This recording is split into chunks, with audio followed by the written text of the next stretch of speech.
जब national conference अगर मरकज में जाके बीजेपी के साथ मिलेगी तो इनको परेशानी नहीं, लेकिन जब बड़गाम का कोई आम आदमी रविंद्र रैना से हाथ मिला देगा या बीजेपी का झंडा उठा देगा तो यही लोग जो दिल्ली जाके एक दूसरे को गले लगाते हैं, इनको यहां तकलीफ होती है, तकलीफ होती है ना। आवाम मिले तो तकलीफ, खुद मिले तो नजारे। ये नहीं चलेगा, ये ड्रामाबाजी नहीं चलेगी, आपको जवाब देना पड़ेगा। एक दौर था जब सोईपुर से बड़गाम से गाड़ी जाती थी श्रीनगर, 10-10 बार गाड़ी को से लोगों को नीचे उतार के चेक किया जाता था, 2-2 घंटे लगता था कि नहीं लगता था? ऐसे हालात थे कि नहीं थे?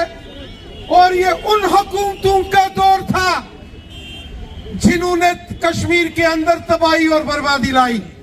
और जब 2014 में मुल्क के वजीर आजम मोदी साहब आ गए, कश्मीर के अंदर अमन की एक लहर आ गई।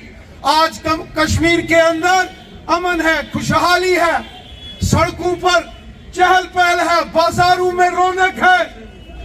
आज भारतीय जनता पार्टी जैसी जमात भी बड़गाम के हर एक गांव में, शहर में जाके जबरदस्त रैली कर सकती है। लेकिन एक दौर था जब कांग्रेस समेत इन तमाम जमातों की हुकूमतें थी, कश्मीर के अंदर तबाही और बर्बादी के मंजर थे।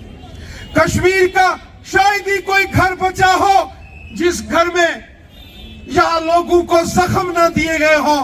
लेकिन 2014 के बाद हमारे प्राइम मिनिस्टर मोदी साहब ने उन जख्मों पर मरहम लगाया जो जख्म कांग्रेस, नेशनल कॉन्फ्रेंस और पीडीपी के हुक्मरानों ने यहां दिए थे।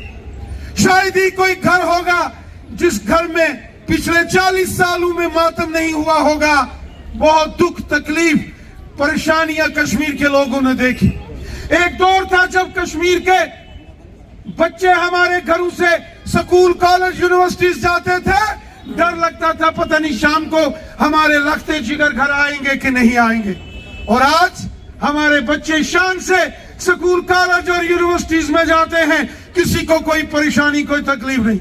डेवलपमेंट का पहले भी आता था, लेकिन वो पैसा आवाम की बेहतरी के लिए नहीं, वो बड़े बड़े जो मिनिस्टर हैं उनके खजानों में जाके जमा होता था। लेकिन मोदी साहब आ गए, मोदी साहब ने कहा न खाएंगे और न खाने देंगे। जो लोगों का, आवाम का पैसा खाया जेल की सलाखों में जाएगा। आज उसी का नतीजा है कि बड़गाम के सोईपुर जैसे इलाके में इतना जबरदस्त जोश, जश्न यहाँ भारतीय जनता पार्टी का है। मैं कल यहाँ नॉर्मल में गया, पीने का पानी नहीं, हरत में गया, पीने का पानी नहीं, सड़कें नहीं। इतना मुश्किल तरीन दौर हमने यहाँ देखा, जवाब तो देना पड़ेगा।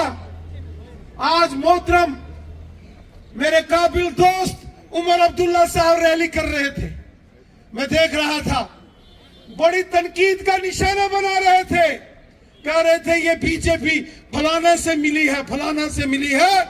एक बात मैं आपको बताऊं, जब नेशनल कॉन्फ्रेंस अगर मरकज में जाके बीजेपी के साथ मिलेगी तो इनको परेशानी नहीं, जब कोई और जमात मिलेगी तो इनको कोई परेशानी नहीं। लेकिन जब बड़गाम का कोई आम आदमी रविंद्र रैना से हाथ मिला देगा या बीजेपी का झंडा उठा देगा तो यही लोग जो दिल्ली जाके एक दूसरे को गले लगाते हैं, इनको यहां तकलीफ होती है, तकलीफ होती है ना।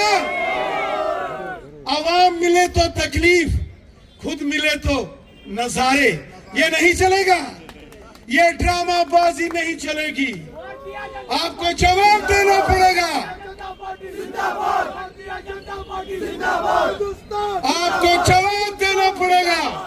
मोहतरम उमर अब्दुल्ला साहब, जनाब को जनाब देना पड़ेगा। वो मंशूर जो 2014 में लेकर आप आए थे, आपने पूरे वादी कश्मीर से वोट लिए और सरकार बनाई, क्या हुआ उन वादों का?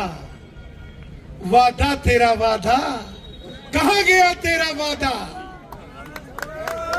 वो झूठा वादा, वो झूठा वादा कहां?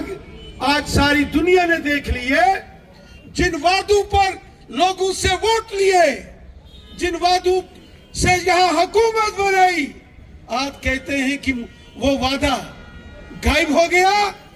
ऐसा नहीं होगा और इसका जवाब इस बार बड़गाम से दिया जाएगा। बड़गाम की आवाम देगी। बड़गाम के लोगों, मैं आपसे पूछता हूं, क्या नेशनल कॉन्फ्रेंस की जरूरत है? है क्या? क्या पीडीपी की जरूरत है? क्या कांग्रेस की जरूरत है? यहाँ किसकी जरूरत है? किसकी जरूरत है? यहाँ हमें